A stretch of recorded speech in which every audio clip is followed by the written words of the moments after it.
திருவண்ணாமலையின் சிறப்புகளுக்கு முதன்மையானதாக இருப்பது திருக்கார்த்திகை அன்று மலை உச்சியில் ஏற்றப்படும் மகாம் தீபம் தான். வாங்க நண்பர்களே, இன்னைக்கு என்ன நாம பார்க்க போறோம்னா திருவண்ணாமலையோட சிறப்பும் அதோட மகிமையும் அதனால பயன்களும் பார்க்கலாம். மகா தீபமானது சுமார் 20 கிலோமீட்டர் தூரம் வரை தெரியும்.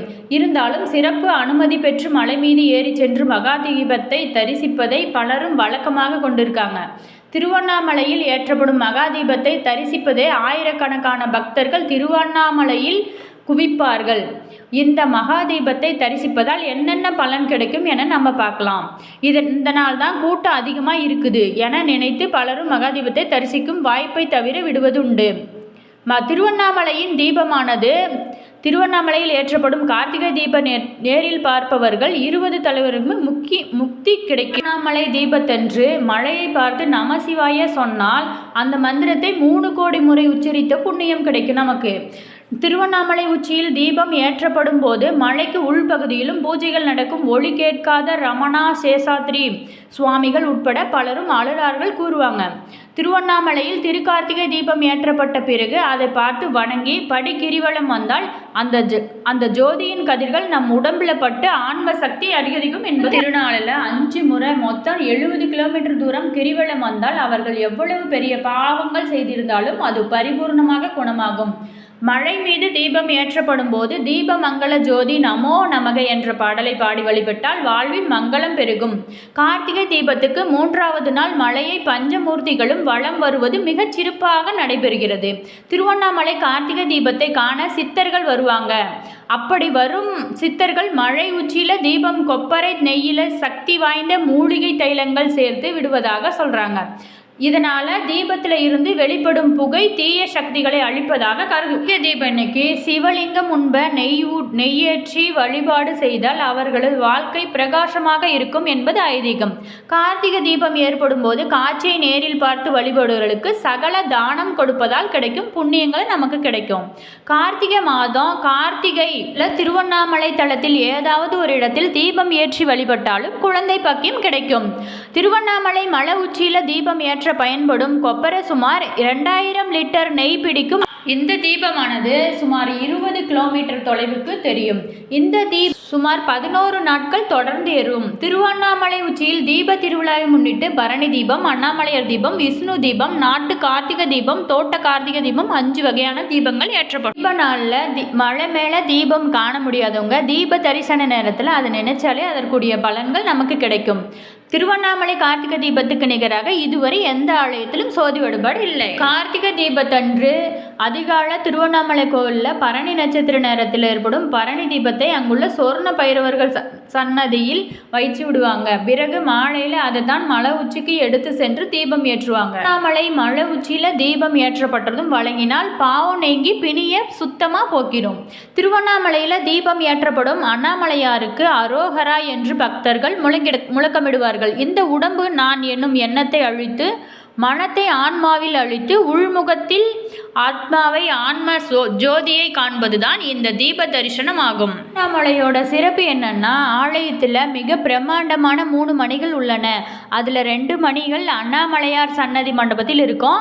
மற்றொரு மணி உண்ணாலை அம்மன் சன்னதியில் கட்டப்பட்டிருக்கும். இந்த 3 மணிகளையும் அடிக்கும் போது அதன் சத்தம் நீண்ட தொலைவுக்கு கேட்குமா.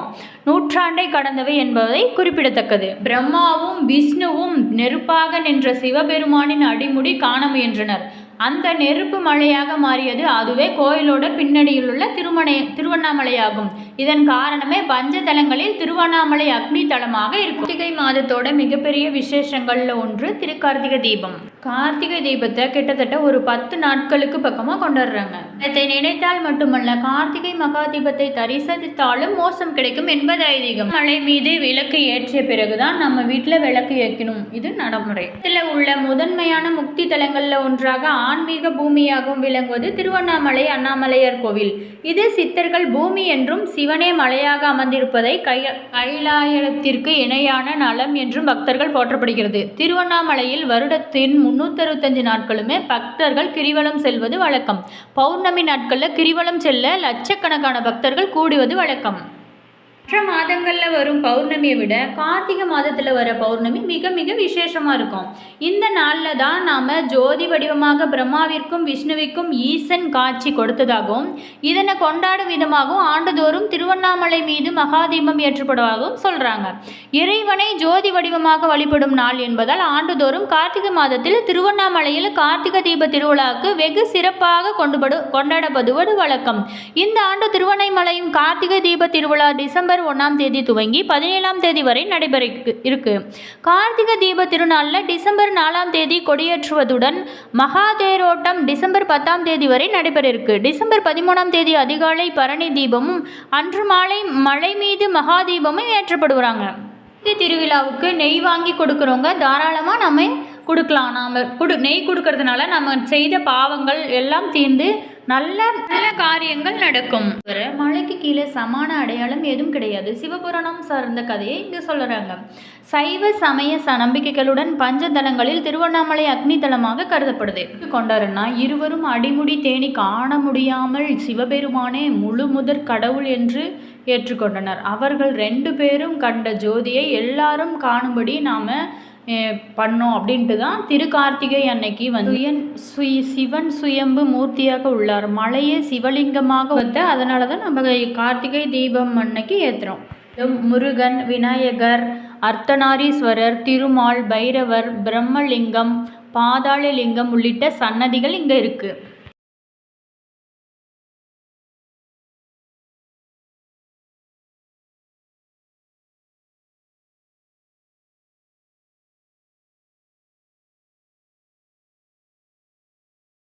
பிரம்மாவுக்கு இடையே யார் பெரியவர் என்ற வாக்குவாதம் ஏற்பட அங்கு நெருப்பு பிளம்பாக தோன்றினான்.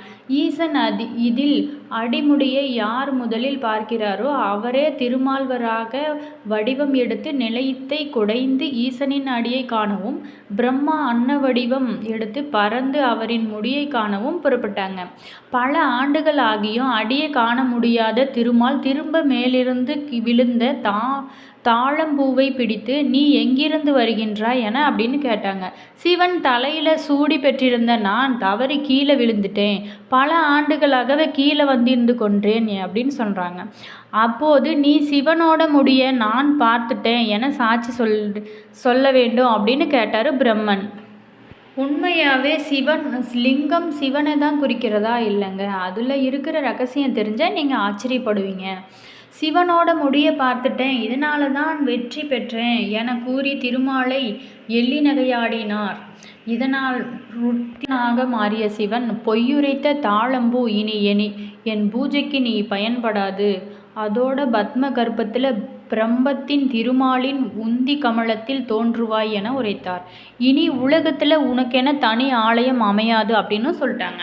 தேவர் மன்னிப்பு கேட்க இனி சிவலிங்கத்தில் அடிப்பகுதியில் பிரம்மன், நடுப்பகுதியில் விஸ்வன், மேல்பாகத்தில் சிவனும் நின்று சிவலிங்கமாக இங்கு தோன்றுவாங்க. சிவலிங்கமாக தோன்றிய நாள் தான் நாம் மகா சிவராத்திரி அப்படின்னு நாம் சொல்கிறோம். நோக்கி தவம் இருந்த பார்வதிக்கு தன் இடப்பக்கம் கொடுத்து அர்த்தநாதீஸ்வரராய் கருவறையின் பின்புறம் அமர்ந்தார். இந்த கோயிலில் அர்த்தநாதீஸ்வரர் ஐம்பொன் சிலை உள்ளது.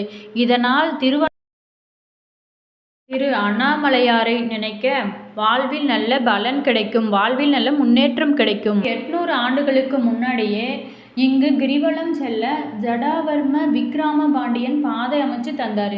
இந்த வள பாதையில் இந்திரலிங்கம், அக்னிலிங்கம், யமலிங்கம், திருதிலிங்கம், வாயுலிங்கம், குபேரலிங்கம் மற்றும் ஈசான்ய லிங்கம் என 8 லிங்கங்கள் உள்ளன. அது ஆண்டுதோறும் 4 பிரம்மோற்சவ நிகழ்ச்சிகள் நடத்துகிறாங்க.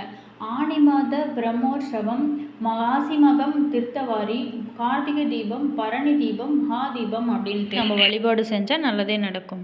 வீடுகளிலும் கோவில்களிலும் தினமும் விளக்கு ஏற்றி வந்தால் நீங்கள் நினைத்த காரியம் நடக்கும். முன்னோர்கள் செய்த பாவங்கள், நம் செய்த பாவங்கள் எல்லாம் விளக்கி இதில் விளக்கேற்றுவது.